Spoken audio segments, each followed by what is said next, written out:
Congress party అని రాహుల్ గాంధీ రాజ్యాంగం పుస్తకాన్ని చేతిలో పట్టుకొని దేశం మొత్తం తిరుక్కుంటా అత్యంత అప్రజాస్వామికమైనటువంటి పని ఇలా ఖమ్మంలో 2 క్యాబినెట్ మంత్రులు ఒక ఉప ముఖ్యమంత్రి సాక్షిగా ఖమ్మం జిల్లాలో ఇక ఒక 4 బాధితులు ఇక్కడ కూర్చొని మాట్లాడుకుంటాం అని చెప్పి ఇక్కడికి వస్తే వీళ్ళని తీసుకుపోయి బొక్కల వారేసారు. వీళ్ళని 2 టౌన్ పోలీస్ స్టేషన్లో వేసిండ్రు.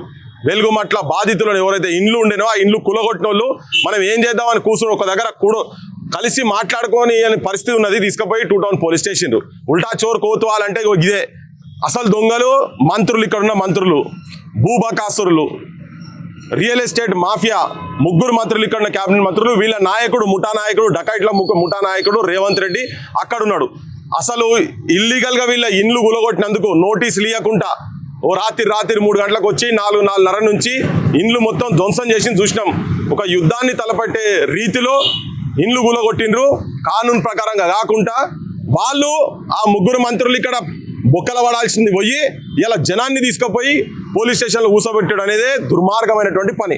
సమాజం మొత్తం చూసింది. మేము మొదలు ఇక్కడికి వచ్చిన తర్వాత మేము ఈ అంశాన్ని చూపించి జనానికి చూపించి ఒక 20వ తారీఖు మేము వచ్చినాం. ఇక్కడికి వచ్చిన తర్వాత అందరినీ జనం దగ్గర కూర్చొని కరెంటు లేకుండా నీళ్లు లేకుండా పిల్లలు ఉన్నారు, పరీక్షల టైం అయింది, వాళ్ళందరూ చదువుకుంటుంది, కనీసం కరెంట్ అని ఇవ్వాలి నీళ్ళని ఇవ్వాలని చెప్పని అడవులలో పశువులకు ఇస్తున్నారు కదా, కనీసం వీళ్ళకు ఈ జనాలకు నీళ్ళని ఇవ్వాలని చెప్పి ఈయనే వచ్చి మేము ఒక రౌండ్ టేబుల్ పెడతాం, ఒక రాత్రి పగలు మొత్తం మేము ఇక్కడ ఉంటాం కూర్చుంటాం అని చెప్పి ఈ ఛానల్ అందరం కలిసి, నేను కావచ్చు, రఘు కావచ్చు, శ్రీను కావచ్చు, అందరం కలిసి ఇక్కడికి వచ్చి ఎప్పుడైతే మాట్లాడినామో దీనికి భయపడి 3 రోజులలో 24వ తారీఖు నాడు మొత్తం కూలగొట్టి నీలమట్టం చేసిండ్రు.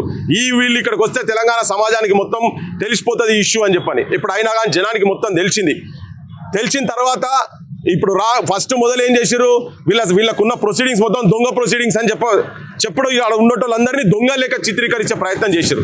ఎప్పుడైతే భూదాన్ చైర్మన్ బయటకు వచ్చి అది నేనే ఇచ్చినా, ఒక 4 సార్లు వెలుగుమట్లకు నేనే పోయినా, అది 62 ఎకరాల 7 గుంటలు అని చెప్పి చాలా స్పష్టంగా ఎప్పుడైతే చెప్పిండో ఆ ప్రొసీడింగ్స్ ఏవి కూడా దొంగ కాదు. ఆ జనం దొంగతనంగా వచ్చిన వాళ్ళు కాదు, వాళ్ళు కటిక పేదరికంలో ఉన్నటువంటి వాళ్ళు. కానూన్ ప్రకారంగా భూదాన్ భూములను నేనే ఇచ్చినా అని కూడా క్లియర్ కట్గా చెప్పిండు. దాని తర్వాత ప్రభుత్వం డిఫెన్స్లో పడి కొంతమంది ఇవాళ నేను ఓపెన్గా చెప్పదలుచుకున్న ఏంటంటే, వీడికి వచ్చిన తర్వాత చాలా మొన్న వీళ్ళు 311 పట్టాలు ఏవైతే ఇచ్చినామని చెప్పి బయట చెప్పుకున్నారో దాన్ని ఒక ఉత్సవంగా సెలబ్రేట్ చేసుకున్న మాజీ ముఖ్యమంత్రి బిడ్డ కవిత అనట వీడికి వచ్చింది. ఆమె గ్యాంగ్తో ఇక్కడికి వచ్చి కూర్చొని, అది ప్రభుత్వం తరఫుకెళ్ళి వచ్చి కూర్చొని, ప్రభుత్వంలో ఆల్రెడీ మాకు చెప్తూనే ఉన్నారు మేము ఇస్తాము కానీ వేరే దగ్గర ఇస్తామని. నువ్వు వేరే దగ్గర ఇచ్చుడేంద్ర నాయన, అదే దగ్గర ఇవ్వాలని చెప్పి మేము మాట్లాడుతున్న క్రమంలో వచ్చే 2-3 గంటలు అట్లా కూర్చొని నిరాధ దీక్ష చేసినట్టు డ్రామా చేసి అయిపోయింది అందరికి వచ్చేసినాయి అని చెప్పని విరమించుకొని వెళ్ళిపోయింది. సమాజం మొత్తం ఏమనుకుంటారు అంటే ఈ పంచాయతీ అయిపోయింది, వీళ్ళందరికీ ఇండ్లు వచ్చినాయి, భూములు వచ్చినాయి, మీతో అందరూ అనర్హులే అనుకుంటారు. అది పచ్చి అబద్ధము. 1895 మందికి ప్రొసీడింగ్స్ వచ్చినాయి, భూదాన్ బోర్డు నుంచి ప్రొసీడింగ్స్ వచ్చినాయి. వీళ్ళు 311 మంది అర్హులు అని చెప్పిండ్రు. ఒకవేళ 311 మంది అర్హులని మీరు తెలిస్తే వాళ్ళ ఇండ్లు ఎందుకు గులగొట్టిండ్రు?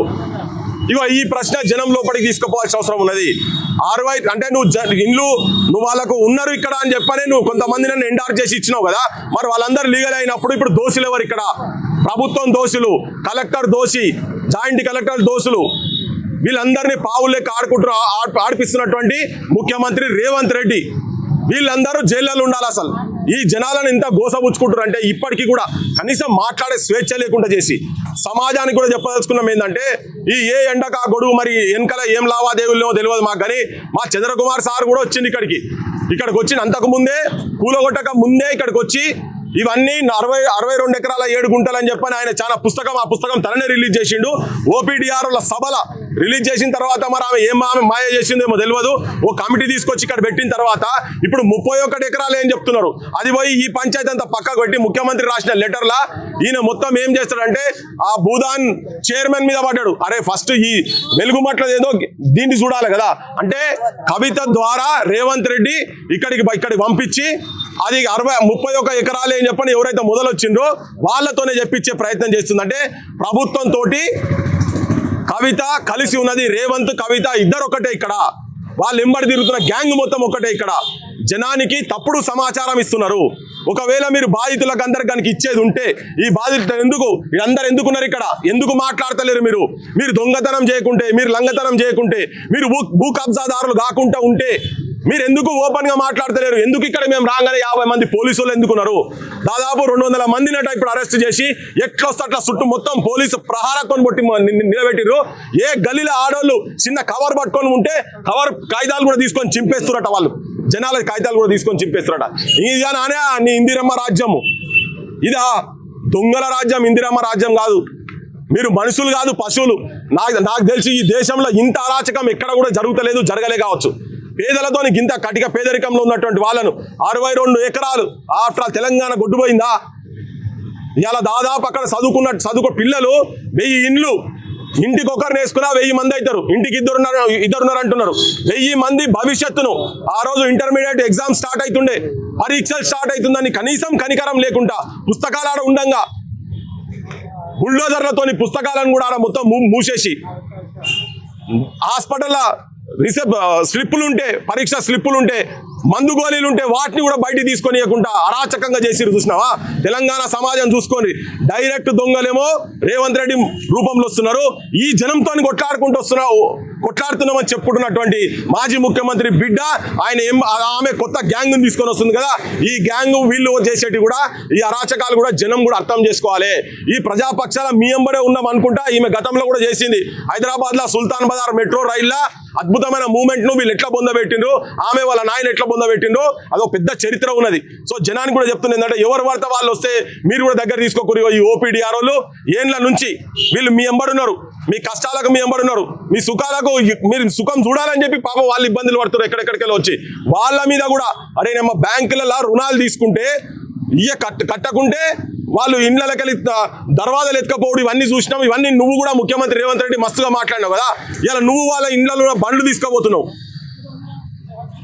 వాళ్ళని అప్పుల పాలు చేస్తున్నావు. కొట్లాడుతున్న వాళ్ళను, నిజాయితీగా కొట్లాడుతున్న వాళ్ళను ఇబ్బంది పాలు చేసే ప్రయత్నం చేస్తున్నావు కదా. తెలంగాణ సమాజం చూడండి, వెలుగు మట్లను చీకటిమయం చేసేసిండ్రు రేవంత్ రెడ్డి పాలన, కాంగ్రెస్ పాలన. ఆపోజిషన్ పార్టీ వాళ్ళు కూడా ఒక్క పార్టీ వాడు కూడా మేము ఇక్కడికి వచ్చినప్పుడు చెప్పినాము, మీకు నిజంగా వీళ్ళ మీద ప్రేమ ఏమైనా ఉంటే, ఈ పేదోళ్ళకి ఏమైనా చేయాలనుకుంటే మీరు అక్కడ గాంధీ బొమ్మ దగ్గర కూర్చొని మీరు అసెంబ్లీలకు మేము రాము, వాళ్ళకు మొత్తం పట్టాలు ఇచ్చే వరకు మేము రాము, ఆ బాధితులకు నష్టపరిహారం చెల్లించే వరకు రాము అని చెప్పని మీరు ఆడ కూర్చోరు నాయన అంటే ఒక్క రాజకీయ పార్టీ వాడు కూర్చోలే. బీఆర్ఎస్ వాడు కూర్చోలే, బీజేపీ వాడు కూర్చోలే, సిపిఐ వాడు కూర్చోలే, సిపిఎం వాడు కూర్చోలే. తూతూ మంత్రం లెక్క నిన్న ఆయన పొంగులేటి తుమ్మల నాగేశ్వరరావు చెప్తాడు, మేము కనుక వాస్తవాలు బయట పెడితే మీ ముఖాలనే పెట్టుకుంటారు అని. వాస్తవాలు బయట పెడితే మీ అందరి ముఖాలు తీసుకుపోయి మూసిలో పడేయాలి. ఈ రాజకీయ వ్యవస్థలో ఉన్నటువంటి ముఖాలు అందరి రేవంత్ రెడ్డి కాడికి మొదలు పెడితే ఆపోజిషన్ అందరూ ఇక్కడ జనం మీద రోడ్ల మీదకి వస్తే ఎన్నుకున్నటువంటి ఓట్లేసి ఎన్నుకోబడ్డ నాయకులు ఒక్కడు కూడా హైదరాబాద్ లో అసెంబ్లీలో మాట్లాడలేదు, ఒక్కడు కూడా దీనికి ఒక కార్యాచరణ తీసుకోలేదు. ఓట్లు దండుకొని నోట్లు సంపాదించే దాంట్లో మాయల మీరు పడి ఉన్నారు. ప్రజలు కూడా గమనిస్తున్నారు. వీళ్ళకు గట్టిగా జవాబు చెప్పాలి. ఒకటేంటంటే మేము వస్తేనే ఆపుతున్నారు కదా, నేను కానీ రవు కానీ ఇట్లా సీన్ కానీ మా సొంటలో వస్తే ఆపుతున్నాం కదా. జనానికి తెలుసు, మీకు తెలుసు మేము వస్తే ఏమవుతుంది, జనం లోపల ఎవరికి క్రెడిబిలిటీ ఉన్నదని కూడా తెలుసు. కాబట్టి మేమేం వదలం, ఈ ఛానల్ వాళ్ళందరూ కూడా ఏం వదలం. ఇవాళ కాకపోతే ఇంకా 4 రోజులైనా ఈ అసెంబ్లీలో జరిగిన చర్చ ఒకసారి చూడండి, వినండి. ఇగో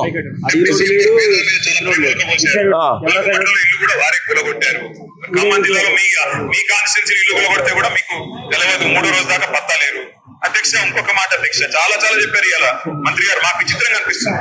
నాకు అర్థమైంది ఏమంటే, ప్రభుత్వం దగ్గర పైసలు లేవు, ప్రణాళిక లేవు, ఏడీబీ లోన్ ఇవ్వలేదు, ప్రణాళిక లేదు, కేవలం 1,50,000 కోట్ల దోపిడీకి మేము వ్యతిరేకం తప్ప మూసీకి వ్యతిరేకం కాదు. తెలుగు మాటలకు సంబంధించి గౌరవ సభ్యులు చెప్పారు అధ్యక్ష, దాని మీద ఆయనకు ధైర్యం ఉంటే, ఆయనకి మనసు ఉంటే వెలుగు మట్ల మీద డిస్కషన్ కి ఈ సభ సిద్ధంగా ఉంది అధ్యక్ష, ప్రభుత్వం సిద్ధంగా ఉంది. గౌరవ సభ్యులకి వెలుగు మట్ల మీద డిస్కషన్ కి ఈ సభ సిద్ధంగా ఉంది అధ్యక్ష, ప్రభుత్వం సిద్ధంగా ఉంది. గౌరవ సభ్యులకి మనం చేస్తున్న వెలుగు మట్ల మీద డీటెయిల్ డిస్కషన్ కూడా రాష్ట్ర ప్రభుత్వం సిద్ధంగా ఉంది. గౌరవ కేటీఆర్ గారు ఆ యొక్క విషయాలన్నీ తెలిస్తే ఆడు సభలో కూర్చోవడానికి కూడా సిగ్గుపడాల్సిన పరిస్థితి వస్తుంది. ఇది చూడండి, సభలో కూర్చుంటే కూడా సిగ్గుపడాల్సి వస్తుంది. వాడు వీడని మాట్లాడుతున్నాడు మళ్ళీ ఆయన సభ్యుని పట్టుకొని కొద్దిగా మర్యాద ఇచ్చినట్టుగానే. అవును బయట పెట్టు, మరి ఎవడేందో తెలవాలి కదా. పుట్టి నోటి మాట ఎందుకు మాట్లాడుతున్నావు? బయట పెట్టాలి కదా, సభలో బయట పెట్టాలి జనానికి. అదే అంత ఉట్టి తూట్పాలేసు. ఈ అడిగిన ఆయన రాజ్యం ఉన్నప్పుడు 3 సందర్భాలలో వీళ్ళని ఇక్కడ నుంచి ఖాళీ చేయించే ప్రయత్నం చేస్తే జనం తిరగబడ్డారు. అది ఆల్రెడీ వాళ్ళ చేతుల్లో ఉన్నది. ఇప్పుడు ఈయన వచ్చిన తర్వాత ట్రాన్స్ఫార్మర్ల కాడికి ఊడబిక్కిండ్రు. ఈ రేవంత్ రెడ్డి వచ్చిన తర్వాత ఇప్పుడు వాళ్ళు చూసిరుగా, జనం చూసిరు కదా. ఇప్పుడు ఆయన ఏం మాట్లాడుతున్నాడు? ఒకవేళ నిజంగా ఉండేది ఉంటే నేను వెలుగుమట్లకి వెళ్ళి నేను నా ఎమ్మెల్యేలు బీఆర్ఎస్ ఎమ్మెల్యేలు మొత్తము ఇక్కడికి వెళ్ళి కదలము, రాజీనామా లెటర్లు తీసుకుపోయి అసెంబ్లీ స్పీకర్ ముఖాన పడేసి వచ్చి ఇక్కడ వెలుగుమట్ల కూర్చొని మీరు మొత్తం ఎమ్మెల్యేలు 2 రోజులలో ఈ సమస్య పరిష్కరింపబడుతుందా లేదా చూద్దాం. అది కూడా బరాబర్ అవుతుంది, ఆ పని అవుతుంది. నువ్వు అడిగినట్టు చేయి, నువ్వు కొట్టినట్టు చేయి, నేను మొత్తుకున్నట్టు చేస్తా. ఇదే డ్రామాలు చేసి నడుపుతున్నారు మీరు ఇద్దరు. ఒకటే 2 రాజకీయ పార్టీలు దొంగలే. ఈడ ఎట్లా నిద్రపడుతుందా మీకు? నీకు మీ అయ్యకు మీ అందరికి ఎట్లా నిద్రపడుతున్నది? మీకు మీ అయ్య ఫామ్ హౌస్లో అంటాడు, మీ చెల్లి వచ్చి గవర్నమెంట్తో కలిసి ఆమె ఒక డ్రామా చేస్తుంటది. వీళ్ళేమో జనమేమో నిద్రలు లేక, పిల్లలు చదువులు లేక 1000 మంది భవిష్యత్తు నాశనం చేసినటువంటి రాజ్యంలో ఏం బిక్తురు మీరు అందరూ? అక్కడ కూర్చొని వచ్చి కూర్చోవాలి కదా. కమ్యూనిస్టులు ఏం చేస్తున్నారు? రాజీనామా లెటర్లు తీసి ముఖాన పడేయండి, గాంధీ సాక్షిగా కళ్ళకాడ పెట్టురు, లేకపోతే పెట్టి మీరు బయటకు వచ్చి వీళ్ళతో ఉండండి. మా సొంతలో అరెస్ట్ చేస్తున్నారు కదా, ఇగో వీళ్ళతో ఉండండి మీరు వచ్చి ఇక్కడ వచ్చి. అందుకే వీళ్ళందరూ దొంగలని చెప్తున్నా. మొత్తం అసెంబ్లీ మొత్తం దొంగలతో నిండిపోయింది. మొత్తం ఈ దొంగల నాయకుడే రేవంత్ రెడ్డి అయిపోయింది. ఇంత ఘోరం జరుగుతుంటే దేశం మొత్తం మానవాళి మొత్తం తల వంచుకొని సిగ్గుపడేటువంటి పని త్యాగాలు చేసి తీసుకొచ్చుకున్నటువంటి తెలంగాణలో ఏ వర్గాల గురించి అయితే ఆ త్యాగాలు జరిగినాయో ఆ వర్గాలు ఇలా తిండి లేక రోడ్ల మీద పడి ఆత్మగౌరవాన్ని చంపుకొని వాళ్ళ ఇండ్లు గులగొట్టి అప్పుల పాలు చేసి ఆత్మహత్యలకు ఇట్లా దరిదాపు దర్వాజాల దగ్గర ఉన్నటువంటి వాళ్ళ గురించి ఒక్క రాజకీయ నాయకుడు, ఒక రాజకీయ పార్టీ మాట్లాడతలేదే. అరే మీరు ఏం చేయకపోతే ఇళ్లలో కూర్చొని కొంతమంది సంఘాలకు కూడా చెప్పదలుచుకున్నాం మేము. మీరు ఇళ్లలో కూర్చొని మీకు చేత కాకపోతే, మీరు పిరికోళ్ళు అయితే, మీకేమైనా పైసలు వీళ్ళని చూపించుకొని సంపాదించదలుచుకుంటే ఇంకేదైనా దాంట్లో పోయి సంపాదించుకోరు. వీళ్ళ మొక్కలు చూసి వీళ్ళ జీవితాలను పనంగా పెట్టి చేయకండి. మీరు ఈ జనానికి కూడా మేము భరోసా ఉన్నాం. ఒక రోజు అటు ఇటు అవుతుండొచ్చు కావచ్చు, కానీ బరాబర్ మీ ఎంబడి ఉన్నాం. ఇగో వీళ్ళందరూ కూడా ఉన్నారు, ఓపీడీఆర్ ఉన్నారు, బరాబర్ మనం తీసుకొచ్చుకుందాం. కానీ నాయకులను, రాజకీయ నాయకులను మీరు నమ్మకండి. ఈ కవితక్కలు వీళ్ళంతా ఊసర వెళ్ళి రంగులు ఎట్లా మారుస్తాయో వీళ్ళంతా రేవంత్ రెడ్డి గ్యాంగ్ వాళ్ళది. అంతేనా కదా? 1895 మందికి 311 మందికి ఇస్తే ఇంటికాడి బొంగనే మంగళారతులు, ఇట్లా మంగళారతులు, దండలు ఇట్లా దగ్గర పట్టుకున్నాడు, ఇవి యుద్ధం చేసి సాధించింది అన్నట్టుగా. అది చూసి మీరందరూ బోల్తా పడకుండ్రి. ఇదంతా ఒకటే గ్యాంగ్, వీళ్ళందరూ ఒకటే గ్యాంగ్ అని మీ అందరికి చెప్తున్నాం. మేము ఉంటాం, జనం వెంబడి మేము ఉంటాం. ఇలా మెయిన్ స్ట్రీమ్ మీడియా గురించి కూడా చెప్పదలుచుకున్నా. ప్రతి ఒక్కరు ఇక్కడికి వచ్చి బాబు వైసాబ్ జరాగా ప్రతి ఒక్కరు ఇక్కడికి వచ్చి అందరు మెయిన్ స్ట్రీమ్ ఛానల్లో ఏం చేస్తున్నారు అంటే ఈ పేదోళ్ళను దొంగ లెక్క చిత్రీకరించే ప్రయత్నం చేస్తున్నారు. పట్టాలు వాళ్ళే ఇచ్చారు కదా, పట్టాలు ఇచ్చింది భూదాన్. మీరు దొంగతనం చేసి ఈ జనం మీద దొంగతనం అభియోగం పెట్టి ఇక్కడ కొంతమంది పైసలు వసూలు చేస్తున్నారు. వీళ్ళు అరే దొంగలారా, మీరు పైసలు ఇచ్చి ఓట్లు వేసుకున్నారు కాదురా, మీరెంత పెద్ద దొంగలు చెప్పు, మీరెంత పెద్ద లంగలు అసలు. మీరు పైసలు ఇవ్వకుండా ముఖ్యమంత్రి కాడికి వెళ్ళి మొదలు పెడితే ఆపోజిషన్ లీడర్ కావచ్చు ఎవరైనా కానీ పైసలు ఇవ్వకుండా కూడా ఓట్లు వేసుకొని గెలిచిండా. ఈ జనం మీద మీరు మాట్లాడుతున్నారు కదా. వాళ్ళు ఏదో పాపం కరెంటు లేకనో నీళ్ళ గురించో చేస్తే మీకు పట్టా ఇస్తేనే మీరు వాళ్ళ మీద కంప్లైంట్, పైసలు తీసుకున్న కంప్లైంట్ ఇస్తేనే మేము మీకు పట్టాలు ఇస్తామని చెప్పి గంతా చిచి ఎంత చిల్లర నా కొడుకులు ఏం చదువులు చదువుకున్నారో అర్థమైతలేదు. తెలియదైతే ఇంత అన్యాయం, ఇంత దారుణమా? ఒకటైతే మేము ఈ ప్రజల పక్షాన ఉంటాం. ఇది అయ్యే వరకు దీన్ని వదిలిపెట్టే సమస్యనే లేదు. మా అందరి పానం పోయే వరకు దీని గురించి కొట్లాడతామని చెప్పి మీ అందరికీ విజ్ఞప్తి చేస్తున్నాం. ప్రజలు కూడా ఇగో ఇటువంటి వాళ్ళ ఎంబడి ఉండాలి, ఇటువంటి వాళ్ళకు సంఘీభావంగా ఉండాలని చెప్పి విజ్ఞప్తి చేస్తున్నాం.